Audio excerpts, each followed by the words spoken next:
tonight we're gonna make love. You know how I know? Because it's Wednesday. And Wednesday night is the night that we usually make love. Monday night is my night to cook. Tuesday night we go and visit your mother. But Wednesday we make sweet weekly love. It's when everything is just right. There's nothing good on TV. You haven't had your after-work social sports team practice, so you're not too tired. Oh, it's all on.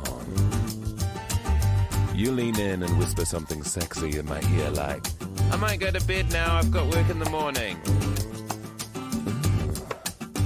I know what you're trying to say, girl. You're trying to say, oh yeah, it's business time.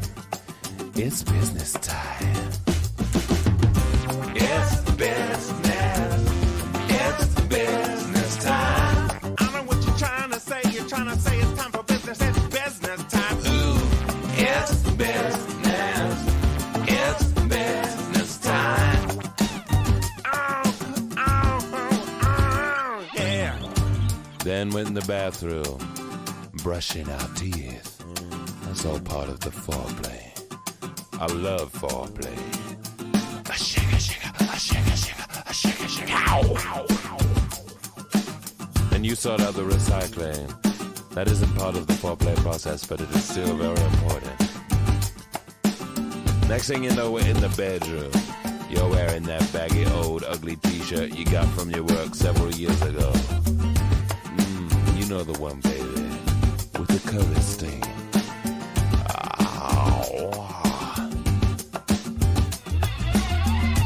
I remove my clothes very, very clumsily, tripping sensuously over my pants.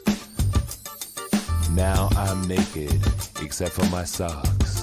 And you know when I'm down to just my socks, what time it is. It's business. It's business time. You know when I'm down to my socks, it's time for business. That's why they call business socks. Ooh. It's business. It's business time. Yeah. Make a love. Make a love for. Make a love for two. Make a love for 2 minutes. When it's with me, girl, you only need 2 minutes. Because I'm so intense. You whisper something sexy like, is that it? I know what you're trying to say, girl. You're trying to say, oh yeah, that's it. And you tell me you want some more. Well, I'm not surprised. But I'm quite sleepy. It's business. It's business time. Business hours are over, baby. It's business. It's business time.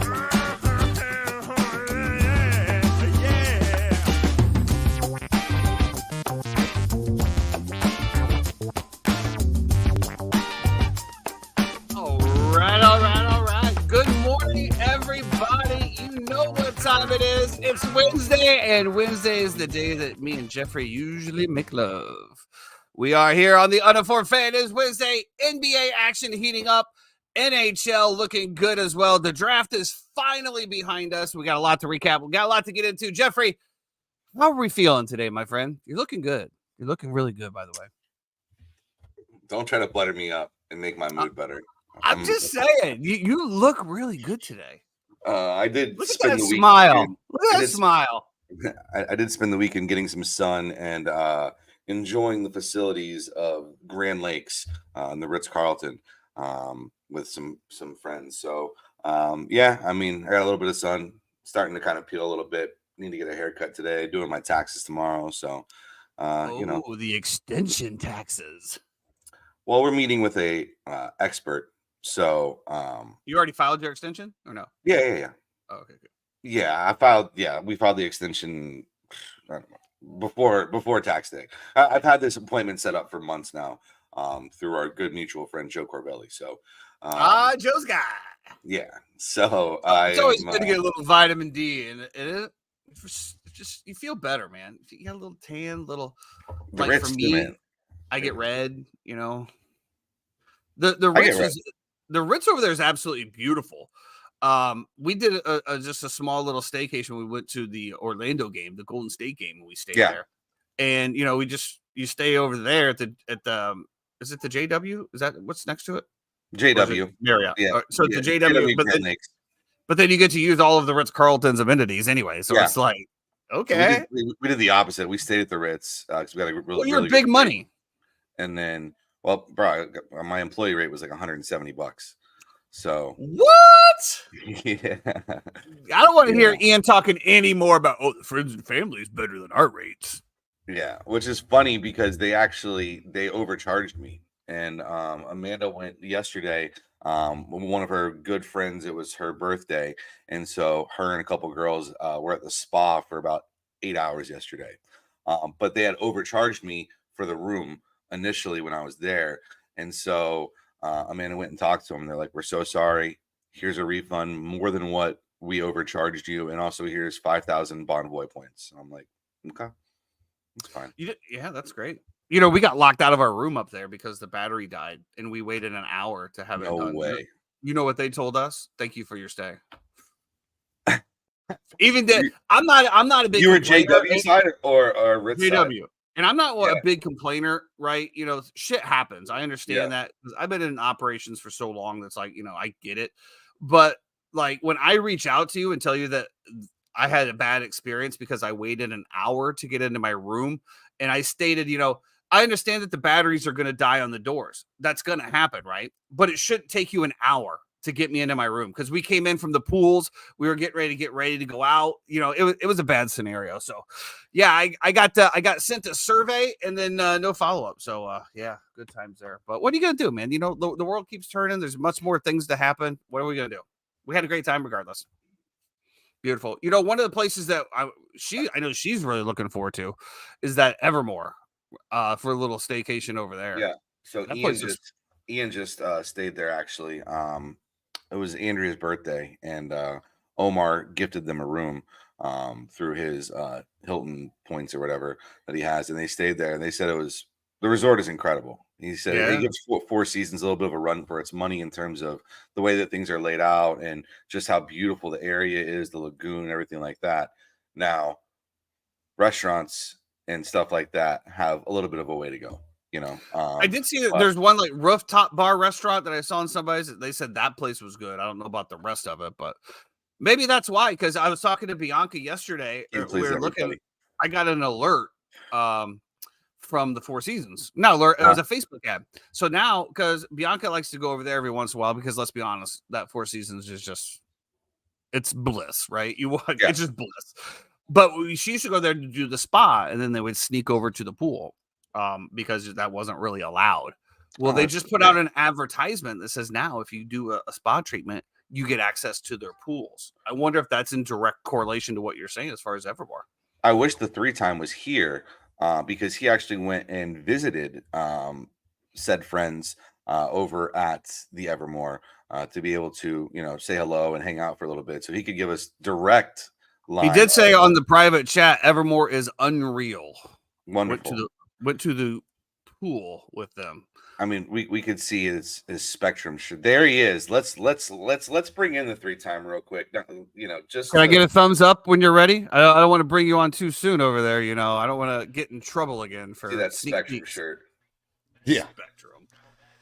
Yeah, that place it was unbelievable. Unbelievable. Like, I mean, the pool is the man-made lagoon with the fresh water with white sand beach. It was like you can't imagine how big it is until you're standing there and you're looking across it and people are kayaking through it. It was just like G had a great time. Ian and G were playing in the water. Angie was sitting on the beach chair we were sipping margaritas, just having a good old time there. It was just unreal. And the amenities, like looking at everything, crazy. You think they check that for alligators every day? I would imagine, right? I would imagine so. Yeah. You have to. I mean, gators are going to get in there. I've seen a gator climb a 6-foot fence. Yeah, I was watching that. There was a video. It's kind of Crazy. Gators are scary, bro. They They're are evolving. scary. You think about this, bro. These things were around with the dinosaurs, and they're everywhere. They're literally on our retention ponds. They're everywhere, man. You have to be able to coexist with them. Yeah, the cool thing was when I got there, I was waiting for them by the entrance. Like I got in and waited at one of the bars for them, and they were on the other side. And they said like they have a boathouse, like an actual built boathouse that's above the water with boats underneath it. They said that there was when they were there last Monday, there was an event going on, so there were like 20 bounce houses on the other side of the lagoon that I couldn't even see, and they were all out there. They said kids were just running rampant, and it was really cool to see. And I live right behind it, so I can see it from my apartment, but it's just to be in there. Yeah, we're looking forward to that one. And then I don't know if you guys saw also in Horizon West at Seidel and Avalon, that's where they're building that surf park. It's like a 10-acre man-made surf park where you're going to be able to surf like 6-foot waves. Pretty great. Okay. Oh, Jeff, I'm sorry. Jeff's only used to the 50-foot waves out of the west coast of Hawaii. My fault, Jeff. My fault. The southern tip of Brazil. I apologize. Yeah. Over in Santa Catarina. Anyway. Well, let's get into some sports talks, eh? Okay, let's do it. Oh, there he goes. He just left us. I was going to leave him on there. Well, the NBA is fully underway, and we got to start off. Has the Magic run out in Orlando? The Orlando Magic lose an absolute heartbreaker last night to Cleveland. We're starting to see, well, not starting to see, we've seen it throughout this playoffs. We saw a team last year that was coming into their own, and we're starting to see a team that's their first playoff that are showing the signs of this, their first playoff. The sloppy turnovers, the bad play, the fact that they were only down 1 at halftime last night was absolutely amazing. They should have been down 20. And the Paolo Banchero, Banchero has put up some just amazing shots, but he has to clean up his turnovers. Having 4 to 6 turnovers every game in a playoff is not going to solidify the superstar power that we need out of you. I need him just to chill out, calm down. And they're really just sloppy plays. I mean, it's not like it's really good defense that's causing him to do it. It looks just a little bit more lackadaisical. So now it's 3-2. We're coming back to Orlando. Obviously, the Magic still have a shot at it. It's going to be a great atmosphere in Orlando. Probably an atmosphere that we haven't seen in Orlando Magic basketball, probably since Shaquille O'Neal. But I'll let Jeff talk about that a little bit more. But Jeff, what are your thoughts heading into Game 6? Well, I mean, in the last time we won a playoff series was, I think, 2009. Because the last time we had won a home playoff game was 2011. So, it's been a quite a drought for Magic fans. And I was fortunate enough to get off a little early last night and be able to go watch the second half of the game. And I'm not gonna lie, I'm heartbroken. The Magic pissed away an absolute unbelievable opportunity. Now, you don't really anticipate Max Strus and Marcus Morris looking like Dirk Nowitzki and fucking Larry Bird out there. So that was a tough one to be able to Morris swallow. Definitely played above his pay grade. I mean, insane. You have no Jared Allen playing the game. You're thinking to yourself, okay, here we go. But, they hit 6 threes between the two of them. My problem was, I don't know what the plan was. And I know Jamal Mosley is learning along with everybody else who's playing for the Magic in these playoffs. And we do have to give him a little bit of a leash when it comes to that. But my thing is that you go in, right? You're down by 4. They have 1 timeout. We have 2 timeouts. We call timeout. You set up a great play. Franz gets to the bucket like super downhill. Boom, awesome layup. Nobody contesting the rim. Good job. Now you come back down, right? They call a timeout. They're going to milk the clock as long as they can. Perfect. All you need is a stop. Get a stop, get the ball, set something up, and let's get out of here and steal a win. And sure as shit, they come down. Donovan Mitchell, gives his little step. They get Franz on a switch. He steps into the shot, misses the shot. J.I., huge rebound. Okay, there's 15 seconds. Please call a timeout. You have a timeout for a reason. I don't understand if this is the Nuggets, or this is the Lakers, or this is the Boston Celtics, or this is even the Miami Heat, right? Those are teams that have been in playoff positions before. That you let that play out. Absolutely, you don't let the defense set. You let it play out. These guys know what the spot they're trying to get to. They know the shot they want. They know the exact action that's going to happen. You have such a young team. You need to call a timeout, not only to set something up, but also to relax the moment a little bit. I thought it was an egregious call. You get Franz going downhill against Mobley, and Mobley sitting there. He's a great shot blocker. He's the only shot blocker they have. Why do we want Franz's action on an offhand at the rim when you're down by 2? Well, he switched it. And I know he's going to haunt this for nights, but to your point, if he would have went up with the left hand and guarded with the right, I think he gets it. But for whatever reason, at the end, he moved it to his right and gave it, to your point, Mosley, just a clear path to block that shot. I could be okay with the play as well, too, if when Franz goes up, we're kicking to a corner 3. Because I don't understand why we're trying to go for 2 with 4 seconds left or whatever it is to try to tie the game up, and we're just trying to push for overtime. It makes no sense. Also, they have no timeouts. So if you draw up a play real quick with 15 seconds and you go quick and don't get it, okay, foul. Now let's play the foul game back and forth and go from there. But I just thought it was an egregious moment. I thought there was so much action for Franz and Paolo on the high pick and rolls that the corners are wide open when it comes to that, because everybody is focusing all their attention up front. It's a clear path for a Suggs or Jonathan Isaac corner 3, and let's steal a game and get out of here. Instead, we don't call the timeout. Instead, this series is probably over because it's like an 83% chance that whoever wins game 5 in a 2-2 series goes on to win the series. So it's incredibly frustrating. I was very vocal on Facebook yesterday and some of my groups that I'm a part of, and everybody was telling me I'm an idiot. It's a great shot. I don't think it's a great shot. I would prefer something more open, not going on an offhand contested for a 6'11" shot blocker at the rim with basically no time left on. So anyway. I mean, if it goes in, obviously it looks great. It didn't, and that's why we're. Why does it look great? Because then it's tied up. They still have 4 seconds to get the ball down the court with no timeouts, and it's going to be a break the other way.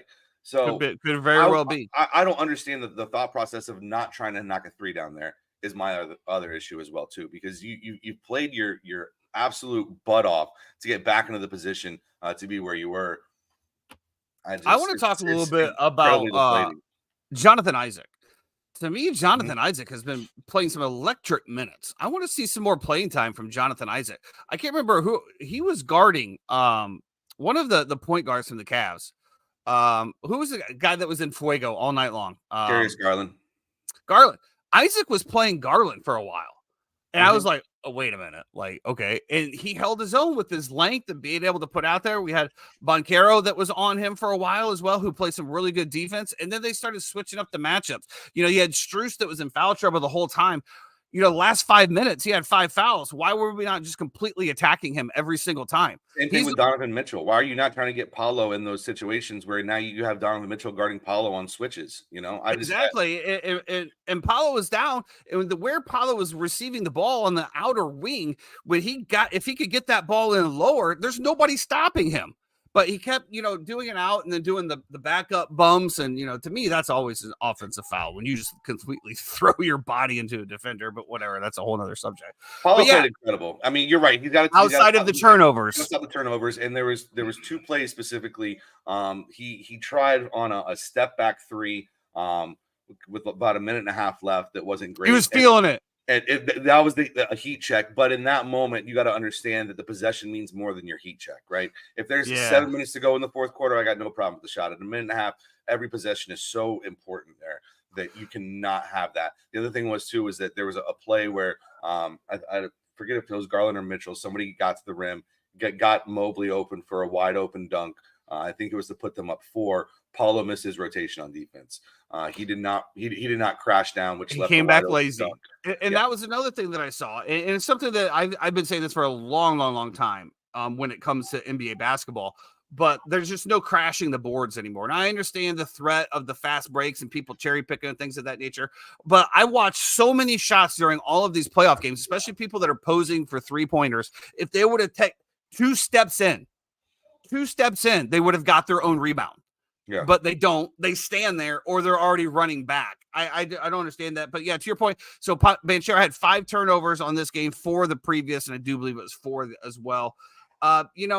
He has 39 points. I mean, he was hitting hero shots. Like if you watch, he was in fuego there for a while. Literally, like everything was a fadeaway from like 18, 20 feet. It was insane. The shots. And if I'm the Cavs, I'm like, okay, because if he's good, those shots are not high percentage shots, and he was knocking them down. So if he's going to take those kind of shots, hey man, whatever. I'm going to give you those shots all day long because eventually to your point, the heat check's going to cool down and you're going to miss them because they're not high percentage shots. But he had at least like a 6-minute stretch there where it was like everything was going through him. And then for whatever reason, it just stopped. And I'll tell you one thing that is probably going to blow your mind a little bit. I'm a little disappointed in my boy Maurice. Why? He's got to keep his composure, man. He's got it. He's over there chirping to the fans on the sidelines after getting a rebound or a foul. So is his brother, though. They're both. I understand it, but Mo needs to understand, like, Mo, like, you are the energy injection. I get it. You're trying to rile up the crowd, but then you committed a terrible foul down on the other and gave them 2 points, and then you got fouled and missed your free throw. So again, Mo, I need you to just focus that intensity, baby. You're my favorite player. You're for a reason. But looking to Game 6, I do believe Magic get Game 6 at home. I really do. I think it's going to be a tough ask. It's going to be a tough ass, but I think that they get it. I want to see a little bit more Jonathan Isaac. I think that he is a great. I mean, we saw him knock down a couple threes, the perimeter shots. He's quick. He's tall. He gets those rebounds. He had a couple great offensive rebounds and very key points of the game. I want to see that. Cole Anthony, you need to get your shit together. I need more out of you too. And not just because I'm holding all your rookie cards. I just need more out of you. Has been the most disappointing player in this series by far. And I love Cole. And I was so happy that we re-signed him to the contract that he did. But he's been the most disappointing player in the series by far. And the thing is you didn't see Gary Harris at the end of the game because he pulled his hamstring. So he's more than likely not going to play in Game 6. Jared Allen will more than likely be back in Game 6. And we're going to have to play a bigger lineup. And Cole Anthony, you're going to have to step up and hit shots. If you don't, the series is over. If I'm Cleveland, though, in regards to the center, if he's not 100%, I'm not playing him. Why? Because I feel like Orlando's the Game 6 is a free roll. You're coming back home, right? You're coming back home. Dangerous game to play. It is a dangerous game, but if he's not 100% healthy, I wouldn't bring him back. But we'll see. Sticking with heartbreakers, the New York Knicks lost in absolute New York fashion last night as well. Up 7 points with 28 seconds to go. Something like that, yeah. And give up a 4-point play to Maxey. And then give him a 3-pointer. As we said, it's almost from the center court, but you still gave it to him. And they end up losing 3-2. So now 3-2. We're heading back to Philly. Brunson puts up 40. Tyrese Maxey puts up 46. Is this the game that's going to cost the New York Knicks the series? I don't know. Embiid is so wishy-washy, man. Like, I just don't know what I'm going to get. I know that Maxey's going to come and ball out. I love when he hit that shot and then he turns to the New York crowd and he's flexing. And I just look over and I see Jon Stewart just like. Yeah. They're all front row. He's like right in front of every celebrity, just like flexing on him. Like, I'm that dude. I love it. One of the new faces of the NBA, which we're going to get into a little bit later, but absolute incredible performance from him. For the Knicks, I mean, dude. I mean, all the pressure is on New York now. They played 7 players, bro. They played 7 guys. How long can you keep that up for? Well, let's think about this as well. If the guy is it Hart, the guy makes both free throws. Hartenstein. If the guy makes both free throws, Josh Hart, yeah, Josh Hart. At the end, if he makes both free throws, the game's over. Yeah, you win. You missed. And then Brunson throws the ball away late. I understand his frustration with the guy that was in the corner, but I mean, it looked like he was going to shoot. The guy was going to crash the boards, you know. I don't know. I think the Knicks are in trouble. I think they're in trouble. And you know, it looked like they had an absolute stranglehold on this. And to your point, is what you just said, Jeff. The team that wins Game 5, 85%. And I know that this isn't a 2-2 scenario, but it just feels like, again, Philadelphia going back home. It just feels, I don't think that you're going to see that New York Knicks crowd in Philadelphia that you saw last time. I think that the 76er fans are going to show up and show out for this one, because let's be honest, it's absolutely embarrassing, because it sounded like a partially home game for the Knicks the last game. Been there, done that. I understand how that feels. Well, yeah, as a Florida fan, I don't know how you can't. Bucks fans, Magic, whatever. Magic. Yeah. So we'll see what happens there. I'll say this: I don't expect Dante DiVincenzo and Josh Hart to go 2 for 13 from 3, and so you could, if you're a Knicks fan, I would take that with a silver lining and say, listen, we didn't shoot the 3 ball well at all. 10 for 36, 27.8% from the floor. I think you can make that a rallying cry as well. But I have a problem with you playing 7 players and you have Anunoby, Brunson, and Josh Hart all playing over 50 minutes. It's a lot of basketball, man. A lot of basketball over the course of a playoffs. So it should be a great Game 6 though. I look forward to it. Absolutely. One of the more surprising games that we saw last night, the Milwaukee Bucks picked up a win last night without Lillard and Giannis. Portis and Middleton both with 29 points. The series is now 3-2, and it's looking squarely in the face that Giannis and Lillard could definitely return for Game 6. This just goes to show how big it was of Portis being ejected in the Game 4 in the first quarter, because those two guys, obviously, they have a great synergy and they play well together. Indiana got out to an early lead. I don't know how much you got to watch of this one. Indiana got out to an early lead, and then like middle second quarter, the Bucks just turned it on, and tears. I was wiping. And they and they absolutely never looked back. I mean, if they get Giannis and Lillard back, I mean, wow, could this be a Game 7 comeback here? It could be. I mean, listen.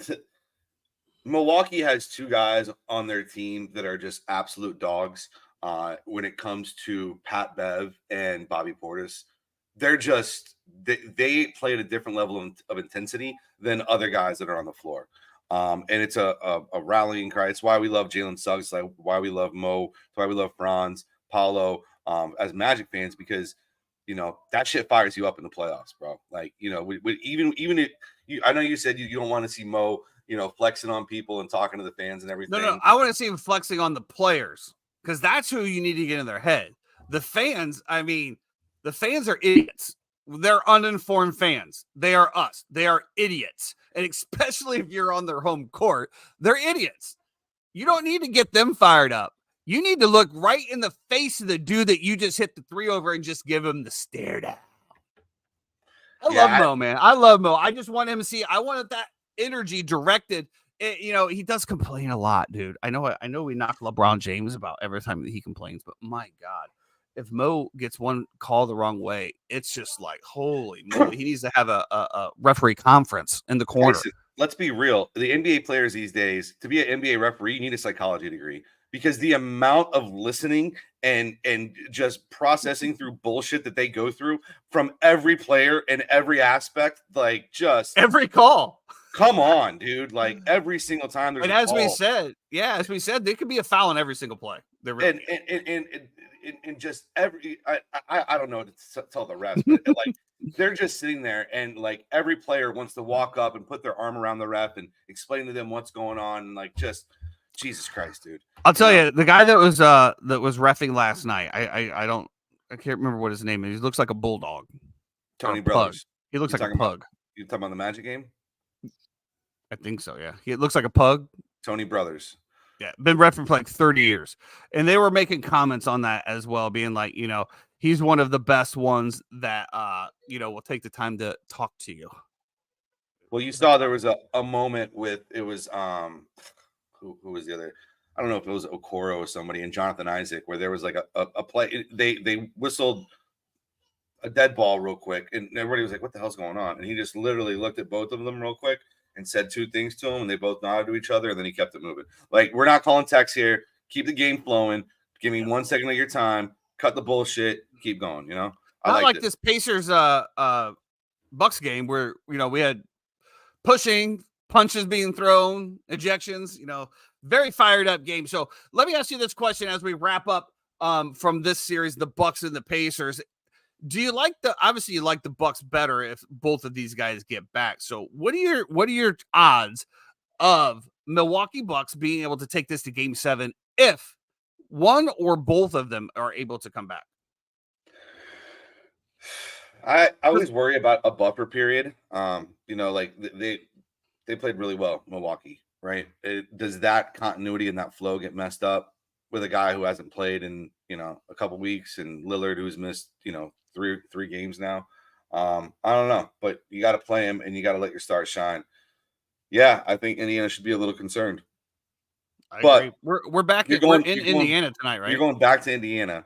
I think I don't know if it's tomorrow. I'm sorry, Friday, yeah. Friday or Thursday. I know the Magic are off till Friday, where they play here at home. So, but yeah, I mean, you're going back to Indy they have a chance Thursday. To okay, so they do play tomorrow. They play tomorrow, yeah. Yeah, I mean, I listen, if Giannis or Dame can play, they got to go play. I 100% agree with that. So we'll see what happens. Hopefully they can get in, because as we all want to see, we just want to see a good series, right? We want to see the superstars play. This is why they make the money. This is why they do all the stuff. And for them to be unlike Kawhi, there's no, we just don't want to see him sitting. Same thing with the Miami Heat. Still no Jimmy Butler. Who's their number 2 that's still out? They're playing tonight. They're playing tonight, 7:30. Boston looking to close this out tonight. I think that they get it done. As I said on the pre-market show, I think that pre-market show. Wow, little day job bleeding over here. As we said in the pre-show, I just think that Boston wins this. They get a couple days off in Miami, and I think that they want that. They want to relax in Miami a little bit. So I think that the Boston gets it done tonight in an easily fashion. They are favored by 14.5. Well, where they're staying down in Miami, 4 seasons, normal digs. So it's tough to leave those. You want to go back up to 40 degrees in Boston right now? Probably not. Absolutely. I mean, we were down there last year for the race that's down there. The Knicks were staying in there, and they I know the wives were having a good time. The players looked like they were having a pretty good time too, and that was before the game. So we'll see what happens there. I listen. I'm not going to count out Spoelstra. I think he's one of the best coaches in the NBA. And you're trying to draw up one game to extend it. I think Spo could come out with something magical tonight, but guys are going to have to hit shots. You're going to need a huge performance from Jaime, from Hero, from Bam. I mean, everybody's really going to have to contribute. They're done. Pack it up. You're done. I don't want to hate on Justice, man. I don't know who's stopping his heat. So I'm not hating on anybody. I'm just spitting facts here. You're done. Pack it up. You had a great season. You outperformed yourself once again. Erik Spoelstra, to your point. Who's Jamie? Jamie is out. Jaime's out. Jaime is out. Oh crap. Yeah. Spread's 14.5. Yeah, that's what I said. 14.5. But Kristaps is out too. Yeah, that's the big thing here is he's going to be out multiple weeks. So again, I'm saying this: if the Orlando Magic can get past Cavs, they could potentially be facing a Boston team without Christian Porzingis for the entire series. So it's huge. So stick with Magic. Magic are done. Nah. We'll be all right. So let's move over to the Western Conference real quick. There's not a whole lot to report over here. If you guys do follow the show, I said the play-in tournament would be more exciting than the actual Western Conference playoff, and it is. It's an absolute snooze fest. The only thing that we have going on, we have Clippers Mavs tonight, 2-2. Shocking, as Jeff already pointed out, Kawhi Leonard is out. I mean, has anybody that has this type of contract and this type of superstar mentality, has anybody outside of what was the guy that was in the 76ers, then went to Brooklyn, and then I don't even know if he even plays anymore, that had the mental issues? Ben Simmons. Has anybody else missed more time? I mean, Ben Simmons, Kawhi Leonard, like, I mean, he's perennially injured, is he not? Yeah, this is interesting because there was like a little skepticism on the injury as well too. I guess he's at odds with Tyronn Lue, the organization itself. There were some things. TJ just I sent did me see something. Paul George commented on that, talk about how it's horseshit. Yeah. On the validity of his injuries or not. I mean, validity or not, you're paid to play in these moments, and throughout your career, you're just not available.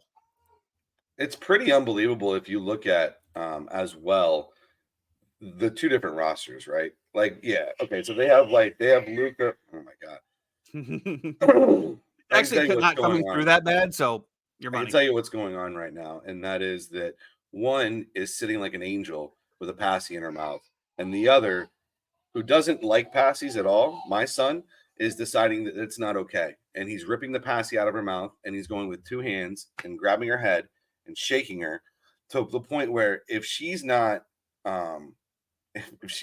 like secluded and safe away from him, and she sees him walking at her, she'll start to shake.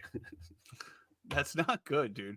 You're building some childhood trauma right there, baby. 2024. Jesus Christ, dude. What are we doing? Exactly. If you look at the rosters, right? If you look at the Mavs roster and you say, okay, they got like Luka, Kyrie, and then who's the other kid? Washington, right? So like they have those. But then you look at like the Clippers roster, and it's like Kawhi Leonard, James Harden, Russell Westbrook, Paul George, like Ivan Zubac. You have, the bench players. I mean, it's just like it looks like an all-star team. Yeah, and very namely. But there are certain things in basketball where, in basketball where you can have a collective of players, but it doesn't mean it's going to work that well. And I think the epitome of that is the Phoenix Suns, obviously, right? In terms of how bad they were. But I think if you're giving me a team tonight, give me the Dallas Mavericks, absolutely, to win, to go ahead 3-2, and to look to put a stranglehold on this series. I like it. So with that being said, we're going to skip over this one. We're going to go to Just Point as well. Players not playing well together. The Phoenix Suns swept by the Minnesota Timberwolves. And now when we put that, or we didn't put that team together, when they put that team together a year ago, they were instant favorites, instant NBA final favorites. They were coming out of the Western Conference. Who was going to stop them? I'm going to admit I took a couple sips out of that soup. But now I have regurgitated it because it's not working. Devin Booker in his post-game interview pretty much just said, hey, you can have all these superstars on the team, but if there's no direction, then it's not going to work. Taking shots at the coach, which, I pointed that out when he got fired from the Magic. They went to LeBron's Lakers, and then now it has this super team. Anthony Edwards, I think we can agree, is on a whole nother level, and I do love the conspiracy theories coming out about he's another descendant of Michael Jordan. I love when we get an NBA player that absolutely ascends, that doesn't have a father figure. We automatically assume it's Michael Jordan. And I saw the quote in the streets, though. Well, I saw the quote. This is what I was going to say. He was on I think it was via Stephen A. Smith. He was like, during the 90s and stuff, bro, I was smashing. He goes, I guarantee it. There's kids. I got kids all out there that I've never met or even know. And then, of course, they put the picture of half of Jordan's face next to Anthony Edwards, and it's got the same similarities. And now we're not going to go down this road, Justice, where everybody looks alike. I'm not saying that, Justice. All I'm saying is there are some resemblances. When you take a half of Michael Jordan's face and put up to Anthony Edwards, there's a resemblance. Same thing with Jimmy Butler. I mean, maybe Jordan has just passed down the torch to his own family to take over the NBA. Let's just say that. It's so funny how his legitimate children are absolutely terrible at basketball. But the ones that grew up without a father. Why? It's because they had the silver spoon, bro. These other guys, Jimmy Butler had the poor grind. And when you talk a lot of people about growing up with nothing, they look at it like it's a blessing. Because as a kid, you don't understand, right? You really don't understand. Mom, why do I have shoes with a hole in it or a sock? Baby, that's just what we have today. Okay, you're still going to go out and play. You might get made fun of or whatever, picked on. But then when you become aware, right, then there's something in your internal clock that just switches. Yeah. And you're like, I'm going to do something better. And, you know, a lot of people that have gone from rags to riches definitely accredit that.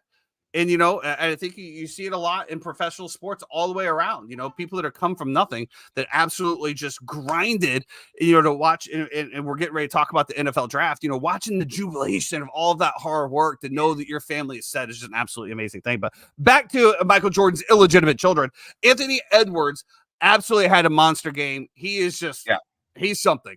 He is absolutely something. I've been calling him the best player in the NBA for a few months now because I just think when Karl Anthony Towns got hurt, he decided to flip this switch and start playing at that level, which has been incredible. He single-handedly basically took this series over. Yeah. We talk about being the face of the NBA, which I know you want to get to in a second with all these guys who are out now, but he is legitimately the face of the NBA in my opinion. He's doing press conferences after the game in a wife beater. Just speaking what's on his mind and talking very freely. Like it's very raw. I don't recommend kids to listen to it. However, like he's speaking 100% real. And it's almost like beautiful to watch instead of just hearing coach speak and regurgitated BS over and over again. And it's really endearing.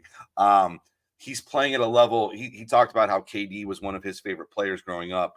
And to watch the way that he dismantled Kevin Durant and took it at him and talked shit to him and just like there's certain people who have that passion, that fire, and he's one of them. And I think it's going to trickle down to the rest of his teammates, especially going forward to this next series because it's going to get tougher, right? The Suns were a fun test. Now you got to go get Jokic and you got to go get the killer in Jamal Murray after they just ended up, you know, basically gentlemen sweeping LeBron James. That Denver team is just so deep.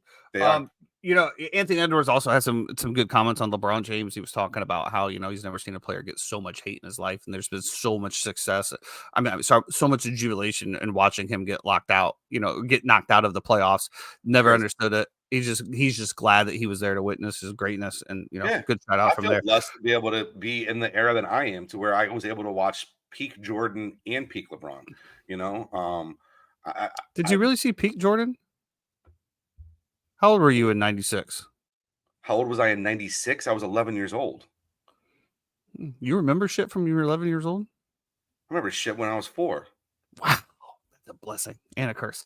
The one thing that you did talk about, you talked about Anthony Edwards and KD and him being his. I do want to talk just for a quick second about KD because KD's legacy in the NBA is questionable at best because of the only time that he won was when he joined the Warriors. Now, I'm not saying that he's not. I'm just saying he was the MVP there, but obviously that was another super stacked team. And he hasn't really had any success outside of that. Obviously, the Brooklyn thing completely failed. Well, we talk about success in terms of championships. I'm just talking about winning. He's won. I don't think KD's missed the playoffs. But has he gotten out of the first round? I mean, yeah, I think we could look at finals. I mean, with Golden State, Oklahoma City as well.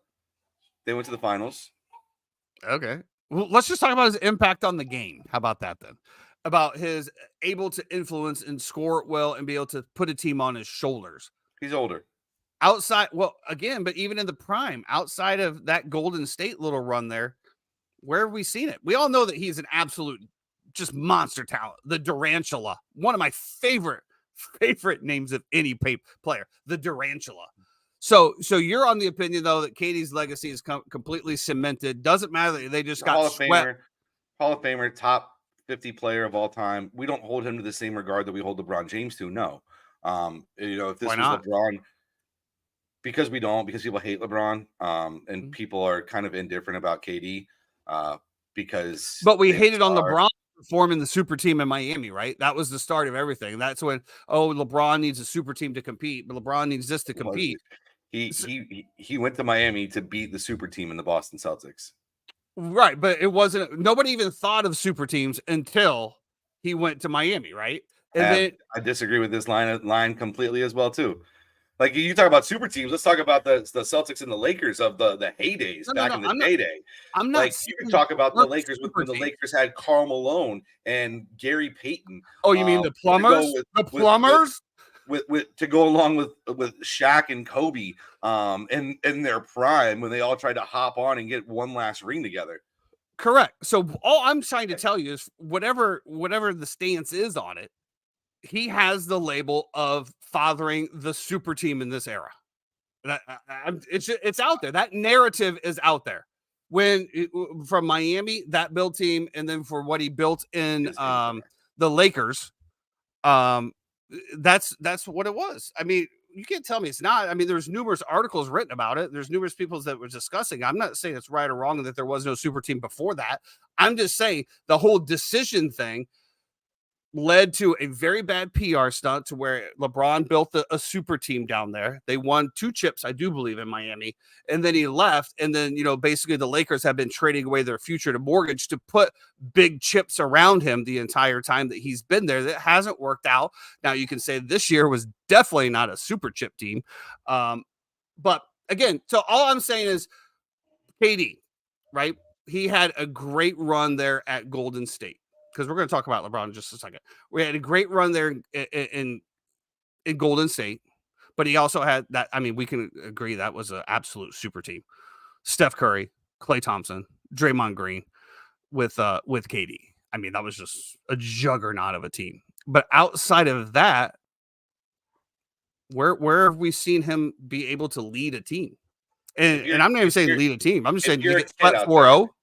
You have an opportunity, if you're a kid out there and you have an opportunity to go watch the Brooklyn Nets series against the Milwaukee Bucks. God, what is this? 3 years ago, maybe 3 years ago, when it was like his first season in Brooklyn. I think this is before James Harden even went there. It was just him and Kyrie together, and Kyrie got hurt.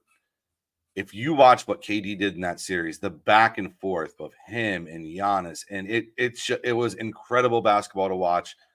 It was 7 games, phenomenal. If you get a chance, go watch it. I just feel like when we're talking about NBA, we're talking about players and chips, and we're going to talk about LeBron being knocked out once again, 4-1 on his. I just feel like a player of KD's talent getting swept.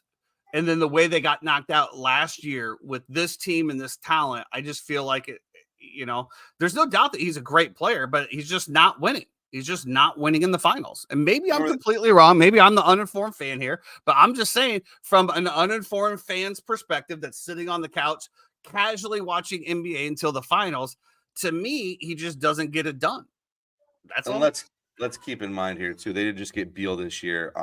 And listen, I want to reach out to Phoenix on behalf of the Magic fans and say, if you guys would like to break that big 3 up, we'll take any one of the 3. I think they would be perfect fits for the Magic. We need scorers. We need shooters. Imagine KD on the Magic. Positionless basketball. I think it'd be perfect fit. You have to mortgage the house. I mean, think of what Phoenix gave up just to get him. What would we have to mortgage exactly? Probably 3 or 4 first-round picks. Plus players. Give me some players to fill out their roster. Yeah. I mean, we saw that when they made the trade last time. You even talked about that, how they gave up their entire bench to get him plus, and then they didn't have the depth to compete. Yeah. You wouldn't want to see the Magic do that. Oh, well, the Magic are incredibly deep. We have a lot of young players who need playing time, and unfortunately, there's guys in front of them who are going to have to go. So you'd be okay with them clearing their bench to go for KD and like 3 or 4 first-round picks?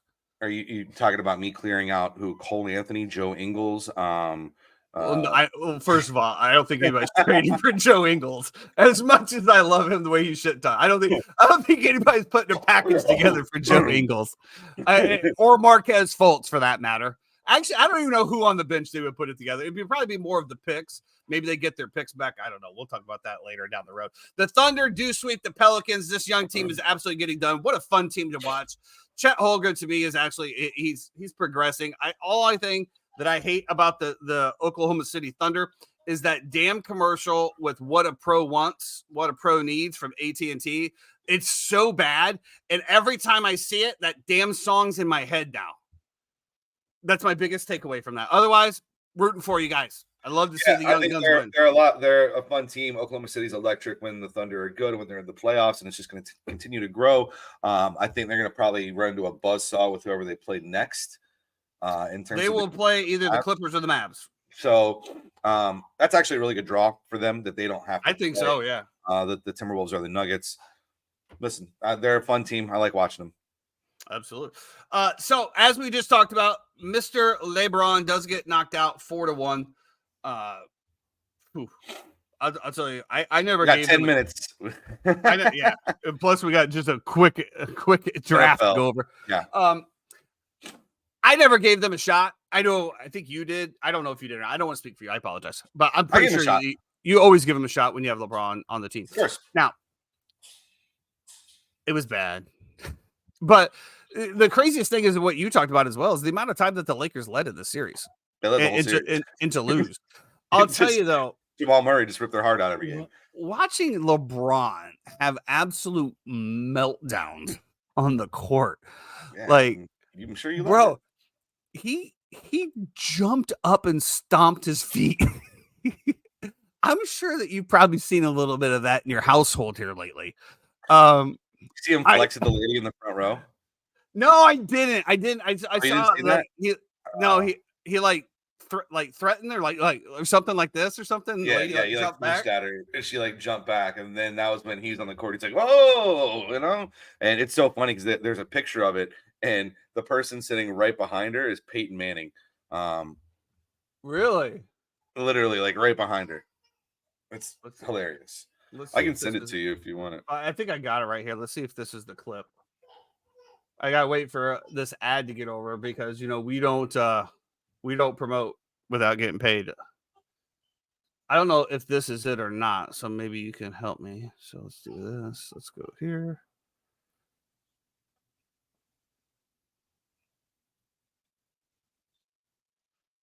All right, so this looks like it's it. So let me see. The lice outbreak at my kid's school. Oh, nice. So is this it? While I was watching the game on the TNT Overtime app, I removed my audio because I was cussing so much. But watch LeBron right here.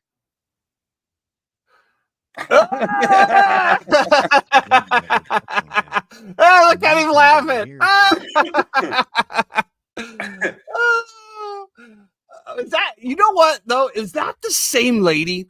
If you remember, there was a lady that he had kicked out before because she was doing this like boo-hoo. It was a long time ago, but that's hilarious that doing the same thing. She's like, yeah. Listen, talk shit, get smacked. This might be the last game that LeBron ever plays as a Laker, in my opinion, just to kind of keep it moving on this subject. Now there's a story out. He doesn't care about playing with Bronny. I think that's a smokescreen. I think he's saying that because he doesn't want anybody to draft Bronny for the thought that LeBron will go play with them. So he's just saying, I don't care about it anymore so that nobody takes a chance and does it. And that Bronny will end up falling to wherever, he wants to be. Or just go undrafted, right? If he goes undrafted, then he can sign for wherever. UDFA, absolutely. Sign wherever you want to. Get a two-way contract. Get called up. Play a few games with each other. And LeBron can kind of keep it moving. Let me ask you a question with that. With that being said, why wouldn't you just not do that? Why would you say I'm not declaring for? Do you have to declare for the NBA draft if you want to play? Imagine if you were the number one recruit in the country, right? And you were Chet Holmgren or Paolo Banchero, and you just said, I'm not going to declare for the draft. I'm just going to go play wherever I want. Can't really do that. But he's definitely nowhere near that discussion. Yeah, but you have to have a blanket rule for everybody. So that is why. So if you're going to play, you have to declare for the draft. Okay. Yeah. Yeah. So I mean, I agree with you. I think that he's done in LA. I think Darvin Ham is done in LA, and I think Anthony Davis is done in LA. I think that whole team just needs to be blown up. The Lakers have just remind me of the New York Yankees, right? We're just going to go for the highest paid, maybe towards the back end of the career established players, and it just didn't work out. It never did. I mean, they got the bubble chip that, it still counts, but they won a championship this year. Yes, they did. Yes, they did. What are we measuring success at? Yeah, they won the play-in championship. which is actually kind of funny and ironic. I just thought this game came down to, personally, D'Angelo Russell and Austin Reeves. I mean, they go like 3 of 14 from 3-point land. You can't have LeBron be your everything and be your closer at 39 years old. It doesn't work. It's just not going to be effective. It's tough. Let's see what happens. I know that D'Angelo Russell comes off the books. They will have a lot of cap space. They will have an opportunity for a free agent. I think if Donovan Mitchell was to lose this series against the Magic, he would be out of Cleveland, and they would just kind of let Darius Garland take over. There's different things that can happen. So that's all I'll say. And let's see where the way the cookie crumbles. LeBron will still continue to play. He's playing at a high level. He has another at least 2 years in my opinion, if he wants to play. But I think though, and I think that's the key point. If he wants to play, I think that he's got so much stuff going on the back. I think he's tired. Not physical. I think he's just tired. I mean, he's been in the league for a long time. It's a grind, traveling. Of course, he has the most luxurious, travel accommodations and all that. But it's still a grind, man. It's time away from your family. To your point, I think it's a smoke screen about Bronny. Sorry. I think he does want to get that one little time, and then he'll ride off into the sunset. I mean, he has bigger aspirations. The guy's a billionaire. I think that he'll get it done. So, with that being said, no Steph, no KD, no LeBron. We are on to a new era of NBA basketball here in 2024. Sure. The torches have been passed. Yep. And you're going to look at Anthony Edwards. You're going to look at, Jokic doesn't really want to be the face of the NBA, but, these guys are going to be kind of forced into this role. So I really think that Anthony Edwards is just going to take this torch and just go. Like I'm going to bet the Timberwolves probably right now to win the NBA championship this year. I should have done it before it started, but I just didn't. I think you can still get good odds right now because they're going to go up against the Nuggets. So I think that you can still get pretty decent odds on that because obviously the Nuggets are going to be favored out of that. I think it's going to be Nuggets then Timberwolves, and then probably maybe even Thunder. Maybe the Thunder might be in there. I don't know. We did mention on the early intro, the NFL draft was finally over. There were some serious fireworks. Other than that, the first few picks were pretty pedestrian. The Bears take Caleb Williams, number 1 overall. Romo Zune does fall to the Bears at 9, which is really, really huge.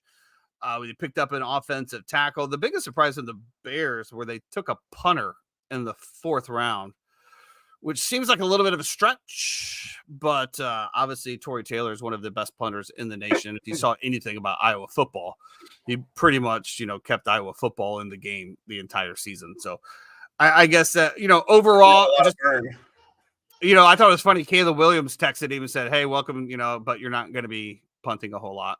Right. Yeah. Which that was my initial thought is like, wait a minute. You have Caleb Williams. You have all of these receivers. You just had Romo Zune, and now you're playing for field position. Like, why are we not scoring every drive?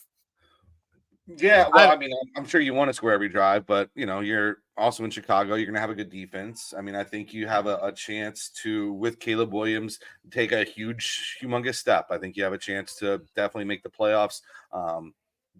Definitely maybe win a game in the playoffs, but I think I don't think Super Bowl is out of the question in Caleb Williams' rookie contract for the Bears. So I agree. From a just a 10,000 foot level, whatever. I think the Bears absolutely nailed this draft. Kieran Amanije, and I know I messed up the name. That is a great story. I don't know if you heard this story, but it was a year ago that he ran into Coach Eberflus, I think on a golf court or something, said, in a year, you're going to be drafting me to play for the Chicago Bears. And a year later, he got drafted by the Chicago Bears. Absolutely great story. He was one of the ones, he was also a Justin Fields fan. He had a tweet that he had out there that said, "Good morning to Justin Fields and Justin Fields only." That got deleted. Exactly. Overall, I think the Bears absolutely killed this draft. It was one of the drafts that I was not looking forward to, but I think now it has passed me. I can look back and say, hey, I think they got it right here. So we'll see what happens over there. So the Bucs obviously had a lot of picks. So what were your thoughts on the Bucs draft? I really only care about the first 3, right? So Graham Barton, kid out of Duke. He's going to be the new center? He's probably going to be the new center. But, he's played guard. He's played tackle. He's played everywhere. Listen, a center, you got to be smart as well, too. And I love that we got a Duke kid. I'll take that all day. Give me a Duke kid or a Stanford kid or something like that. Broswell, the kid out of Alabama, super athletic. Looks like he's going to be a nice edge for us, outside linebacker in the 3-4 scheme that is ran by Todd Bowles. So I love that action for us as well, too, as we're probably going to be losing Devin White. Or we already did lose Devin White, sorry. And then the Smith kid out of Georgia, listen, give me all the SEC talent you can on defense. The rest of it, okay. McMillan, yeah, cool, out of Washington. Bucky Irvin out of Oregon. And then, a guard and a tight end. I don't really know. We need the tight end, but whatever. Yeah, I think it's we did a few surprising things that happened in this draft. And obviously the first thing is the Atlanta Falcons. Yeah, I loved it. At number 8 with Michael Penix Jr., right? Which there was a report that came out as well that Atlanta tried to trade up to number 1. And that there was multiple teams that tried to trade to number 1, and the Bears stuck to their guns. There was also, I do believe, I can't remember the teams that were just below Atlanta. They were all trying to trade into the top 10 to get him. And everybody kind of stayed put.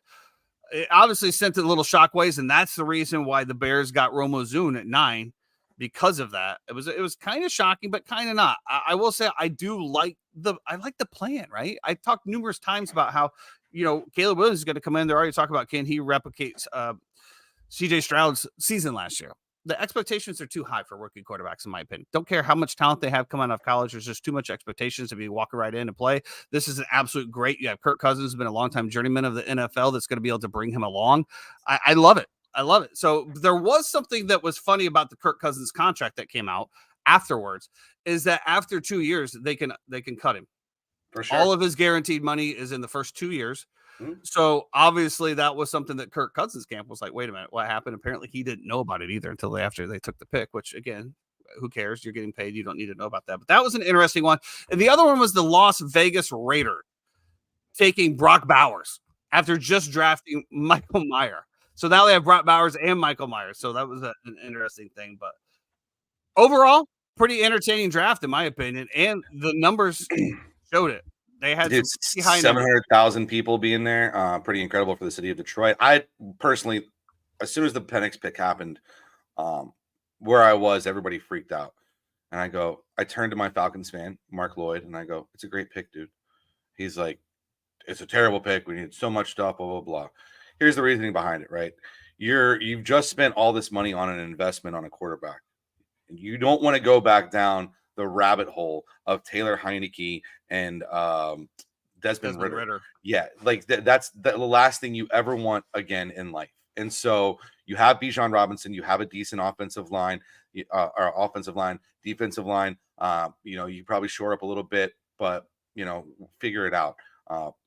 Make a trade, do something. I don't care. You're in win now mode. And the fact that you're in win now mode means that you're not going to be up there to get a quarterback to back up Kirk in 2 years, because you're banking on making the playoffs and being really good. I had Penix. I agree. Penix was right up there as one of my second or third best quarterback in the draft. I loved him.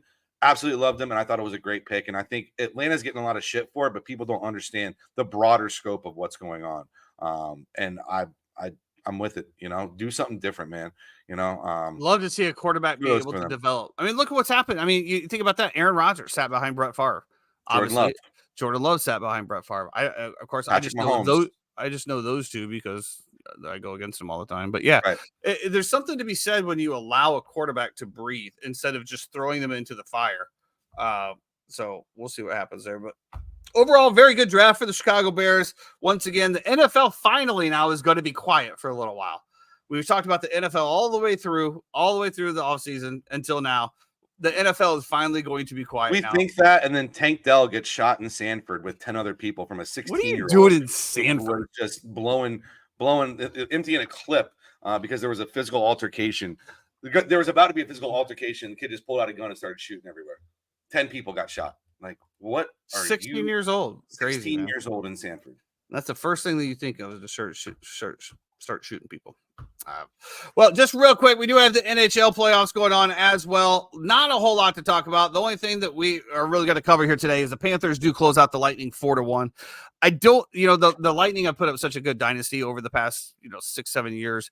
They were there all of the time. They were in the playoffs. They were still in the playoffs this time. They're just going up against a juggernaut of the Florida Panthers that have been, knocking at the door for the past few years. And I feel like if they would have went up against anybody else, they probably would have advanced to the second round, but they do get knocked out. The Rangers do sweep Ian's Capitals, unfortunately, 4-0. The Hurricanes close out Paulie Parput's Islanders 4-1. We do have the Bruins and Maple Leafs that are 3-2 going into game 6. And the Avalanche knock out the Jets. The Canucks are up 3-2. And I tell you, as I said before, I do have a little thing in my heart for the Vancouver Canucks after spending a little time up there. So go Canucks. Other than that, I tell you, it's very disappointing to not have the Blackhawks in the playoffs. I know that Jeremy can relate to that. There's nothing quite like the NHL playoffs. So if you're not watching it, if you don't know much about hockey, just tune it in. I guarantee it, you will not be disappointed. Definitely entertaining. Anything else out of your camp today, Jeffrey? Anything out of the 3-time in the private chat that we need to correct? Any additions, corrections? I think we're good. Probably going to gear up for Gap Wedge Wednesday here in a second. I'm going to go downstairs and make sure... no child has strangled another one? Correct. My mother-in-law is okay. Seems like check on the sitter too. That might help. Don't forget, Gap Wedge Wednesday is coming up a little bit later today. Make sure you have the notifications on for when that pops up. The boys are firing away at their picks and, of course, always trying to make you guys money. Until then, everybody, I hope everyone has a great weekend. Enjoy the playoffs. We will see you back here on Wednesday to talk about them. Buff, you the man, dude. Until then, if you're driving, please, for the love of God, stay out of the left-hand lane.